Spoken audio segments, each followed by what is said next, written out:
Okay, so yan mga kababayan, nandito po si Baby Milan sa hospital pa dahil nagkaroon daw po ng bleeding yung kanyang gums dito, yung may dila. Kaya na-confine po siya dito. Kamusta naman po siya, ate? Nang okay naman po sa sir, kaso lang may aragig nga nagableeding siya nga araw-araw na nagagwa bala sa baba niya sir nga dugo sir how. Mugay ito nga mag-stay daw, madali daw kami anay para anan sa sir kayo amugay na sir nga kung wala na dugo sir magwa na ni kay init bala sir house ay basi ang pagidaw ni ginano ni baby bala di sir kay basi init o kudra na lang sa gagwa tapos diri may ara man diri sir nang biskan wala sa sampla sir kusa na siya nga nagagwa sir oo kusa nang dumudugo dito kaya po siya na-confine kasi nagbi-bleeding. Pang ilang araw niya na dito? Dawano na sir, 5 na. Oo, tama, 5 na sir. Okay. Pero ano naman po sabi ng doktor?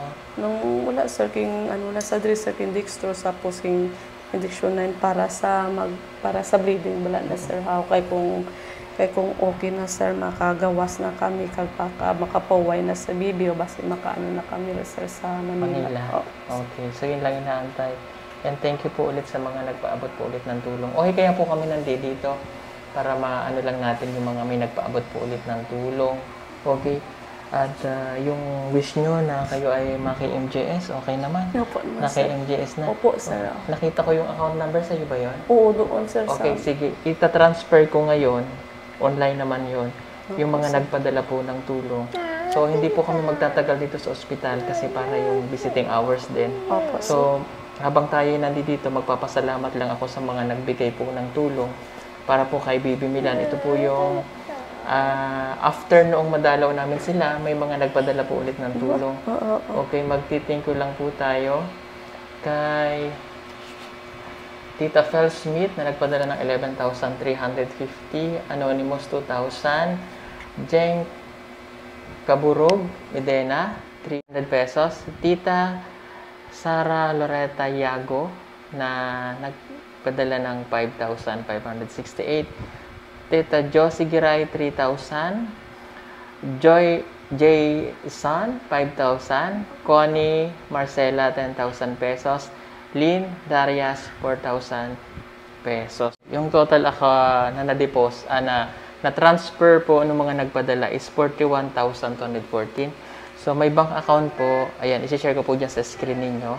Okay, isi-send ko ito via online sa kanilang BPI. BPI yun ano? Sakto mayroon akong BPI account. So, akin na kuya. Yung BPI account. Gagawin na po natin ngayon. Isi-send po natin para po kay Baby Milan. 41,214. Ayan, isend ko lang ha. Okay. Ayun, okay na po. Ayan, okay na. Na-send ko na. Successful na. Okay. So, again, thank you po dun sa mga nagpadala po ulit kay Tita Fel Smith, 11,350, Anonymous 2,000, Tita Jeng Kaburog Medena 300, Tita Sara Loretta Yago 5,568, Tita Josie 3,000, Jason 5,000, Connie Marcela 10,000 pesos, at Lynn Dorias 4,000, a total of 41,240. Okay. Ayan, nananatili po dito si Baby Milan kasi nagbi-bleeding pa. At kailan po sa sinalina ng dugo? Itong isang araw na sa may natira pa na isa. Dalawa pa na lang. Oh, sorry. Okay, sige po. At kami hindi na po magtatagal. Thank you po again sa lahat ng nag-donate. At pag-pray po natin si Baby Milan na maging okay po siya. Para paglabas niya po dito ay makabiyahe na po sila papuntang Maynila.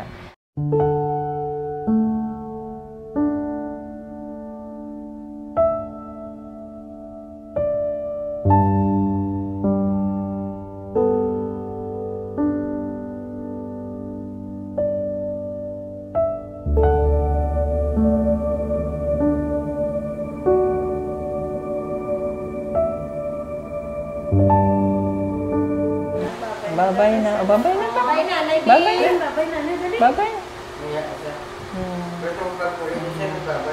Pagaling na ikaw ha, para makapunta ka na sa Maynila ah. Para doon na ikaw gagamutin no? Oo. Na parang nababanat na yung dito niya ba? Nasisiguro na sila sa dugo. Bye-bye. Thank you po. Thank you. Princess. Bye-bye.